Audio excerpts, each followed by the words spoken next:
Do you feel like $1,000,000 when someone gives you a hug or pats you on the back for a job well done? Do you need some healthy physical touch right now?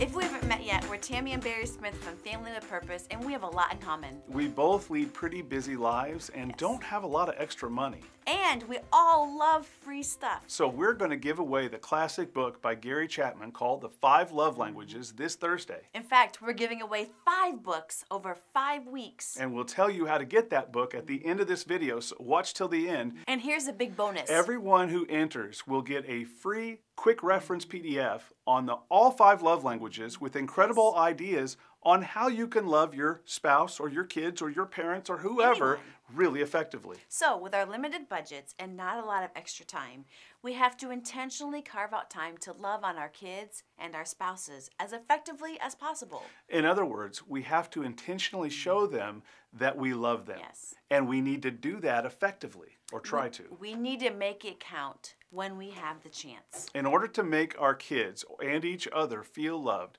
we have to know their love languages. It's imperative. According to Gary Chapman, there are 5 main love languages, and let me tell you, this book has changed our lives and our marriage, and we've seen it transform so many other marriages, and that's why we're giving away 5 of these books. 1 book for every language we talk about. And today, we're going to highlight the love language of physical touch, which happens to be Barry's primary love language. That's a true story. When Tammy shows me physical touch, like just now, it makes me feel like $1,000,000. Physical touch is just so important to these folks. They love to get hugs, pat in the backs, hand holding, back and neck rubs, and just sitting very close to each other. I know for me, I love the neck and back rubs.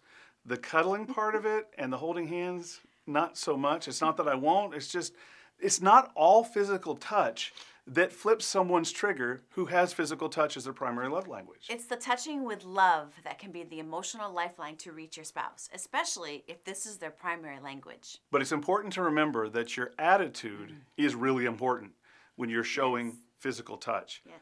If it's just another thing to check off your list, it'll drain their tank instead of fill it. It needs to be intentional and authentic, like all the love languages. That's so true.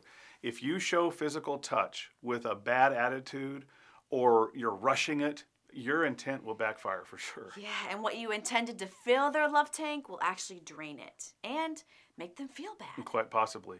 To the person with physical touch as their primary love language, love is spelled T-O-U-C-H, touch.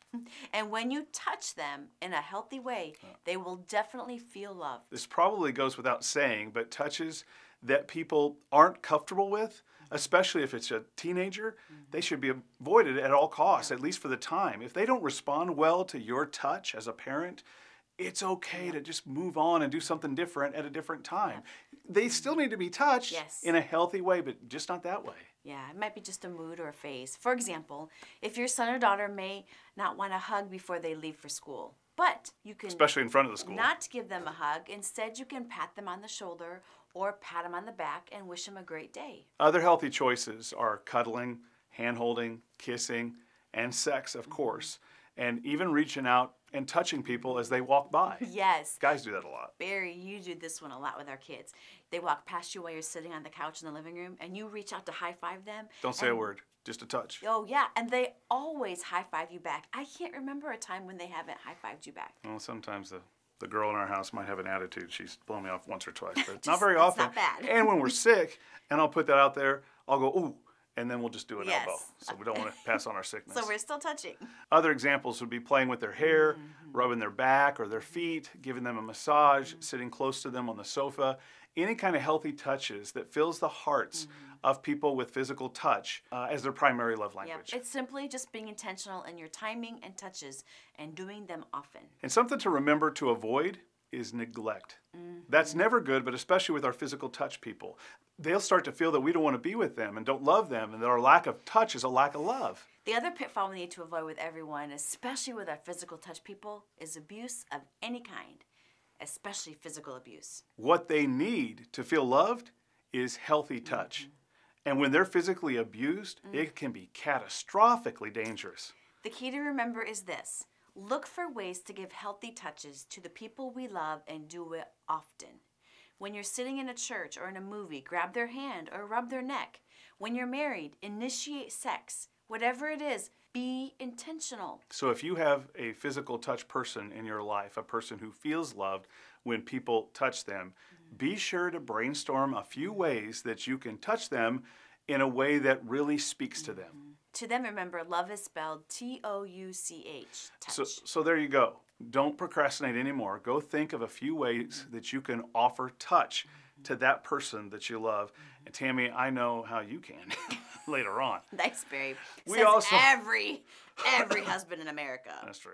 And if you've seen our other videos, you know that we have a brand new course out called The Marriage Transformation Blueprint. It's on sale right now. The link is below that you can click on that, and we talk about more in depth all 5 of these love languages. And much more. As well as how to have a fair fight and so much more. It's 10 videos, way over an hour, probably 2 hours of video transformation possibilities for you and your spouse. To invest in your marriage. Yep. And be sure to like, share, comment, and subscribe to this channel. It helps us get the word out. And don't forget to hit the bell so you don't miss any of our new videos that come out every week. And as promised, here's how to enter to win the free 5 Love Languages book. Yep. Just click the link below and let us know where to send it. It's just that simple. And as an added bonus, everyone who enters will get a free PDF that summarizes the 5 love languages and gives you some creative, practical ideas on how to show your loved ones some intentional love in each one of those lanes. It's going to be fantastic. Yes, but until next time, let's intentionally grow and thrive together as a family. Do you feel like Everyone who enters will get a free one book every week over the course of every... Shoot!